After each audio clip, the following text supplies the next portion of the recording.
Hi everyone, Alan from Newlands, and this is the March Dug Box, a fantastic collection of everything in here. We're going to unbox it, take a look what's inside. I'm really excited about this one. So let's have a look. As always, you get your fantastic Dug Plant Box magazine.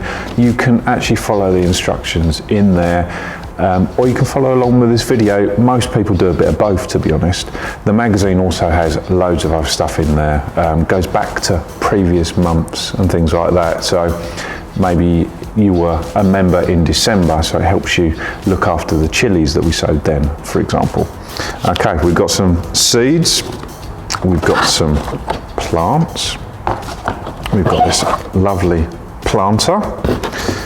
And we've got your cell tray and greenhouse lid. So let's do the seeds first. So what we're doing this month is we're actually sowing. So one thing about gardening is you have to think ahead. You often have to plan a long way ahead, and there's massive benefits to planning that far ahead. You get much better flowers for the summer, for example. When we're doing tomatoes and chilies, which we've done over the last few months, you get better crops. So this time we're working towards a hanging baskets in the summer. So we're going to sow some stuff this month, which we're going to look after, care for, which are going to go into hanging baskets later on in the year. So let's get the cell tray and some compost, multi-purpose compost. If you've got a seed and cutting compost, that's absolutely fine too. But this multi-purpose will work really, really well. So let's just top that up.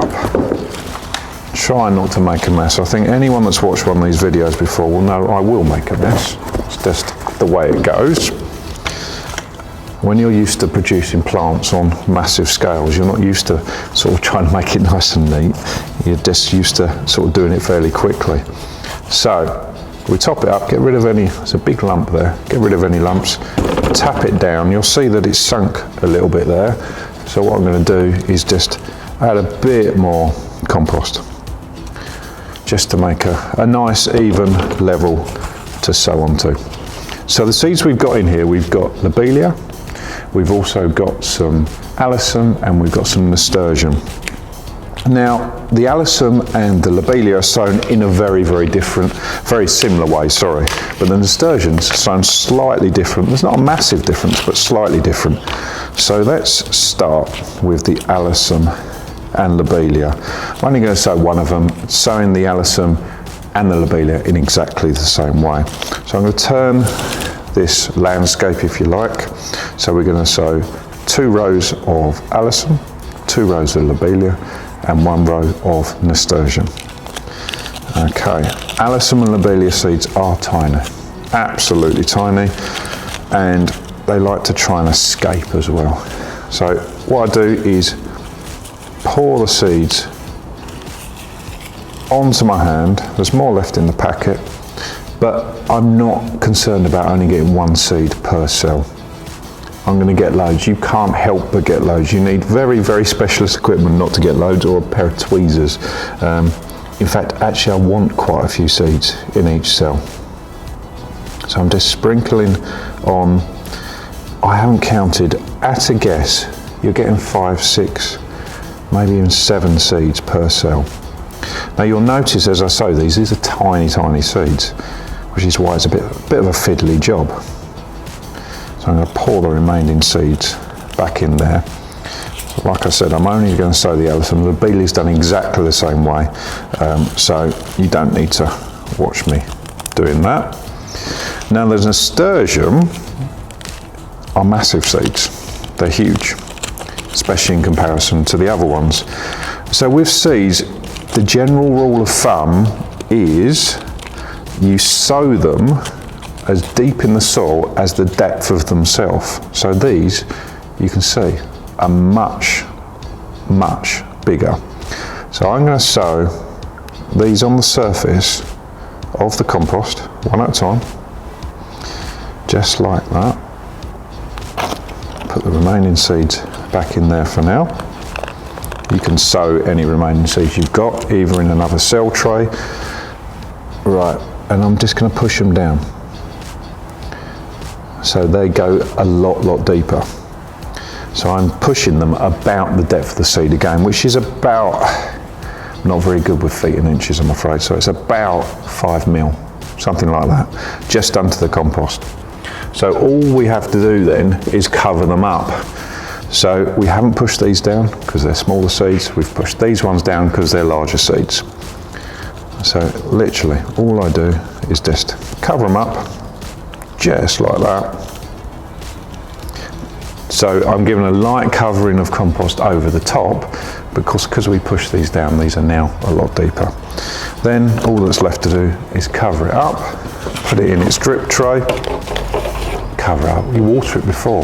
It's the golden rule of gardening. So water it well. Make sure you water it really well. I'm not going to do that now because I'm going to make a massive mess, and we're going to move on to this. Okay. So, like I said, you can follow all the instructions, give you tips in the magazine as well. So we have got what we're calling an Easter basket, but it's an Easter basket with a difference. So we've got these lovely plug plants here, and these are herbs. What we've always said about herbs is they don't have to be just about cooking, they can look good as well. They give you these lovely green textures, and often we found when we exhibited at places like Hampton Court, people would praise us on all these different textures of greens. There's the one thing about exhibiting herbs is you don't get that many flowers depending on the time of year. So you get these beautiful, different textures of greens, and that's what we're going to do in this basket.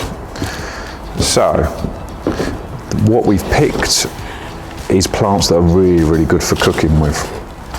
And maybe you're going to have an Easter Sunday lunch because you won't be going out for it this year. So we're just going to top this up, tap it down as normal. Same compost. We test all of our plants. Not all of them we've grown for decades, and they grow well in a multi-purpose compost. And what we're going to do is plant the plugs in here. So let's start off with something like the parsley. There we go. Then we're going to go for the rosemary, just like that. I'm going to go for, rosemary chive, and then rosemary at the front. And then we've got 2 different types of mint, which are good for different things. So we've got a Moroccan mint, which is fantastic to go with things like potatoes and stuff like that. And we've got apple mint, which you can make a lovely mint sauce with. So it's as simple as that. Just pot it up like that. You'll notice I just put a slight hole in it, and then just drop them in, and then just tuck them in. Simple as that. Like I said, follow along. And that is the plant box for March. I know you're going to love it. That's moving towards the future. We're going to start building up fantastic hanging baskets, and that's to enjoy by the end of March. You'll be picking off. We've got a lovely recipe in there as well to check out. See you soon.